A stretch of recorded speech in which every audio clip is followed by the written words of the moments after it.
it's Carrie from Zibra, and today I want to show you how to cut in around the edges of a room when you're painting.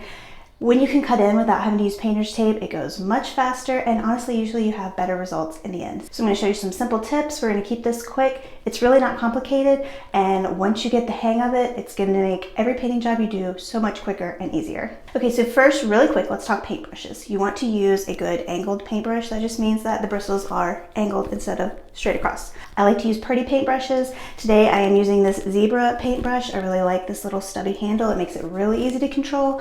Wooster also makes some similar brushes, so almost any brush will do, but you want a high quality brush and you want those angled bristles. I like 1.5 inch, anything up to 2.5 inches is gonna work for you. When you're painting the edges of a room, the first thing to note is that you need to get close to the area where you're painting. So if you're painting near the ceiling, get a ladder, climb up there, get yourself near the top of the wall. If you're painting down next to the baseboards, get down in the floor.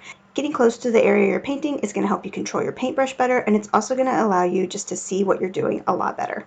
Load up your paintbrush. You do not want too much paint because if you have a lot of excess paint, it's going to squish out and not give you a nice clean line. So load up your paintbrush. You want it damp but not dripping. Start by placing your paintbrush an inch or two away from the edge where you're going to be painting. Hold your paintbrush at about a 45-degree angle, let the bristles spread out the way they're going to, and then you can slowly move it up or down to the exact edge of the wall where you're painting to paint a nice clean paint line.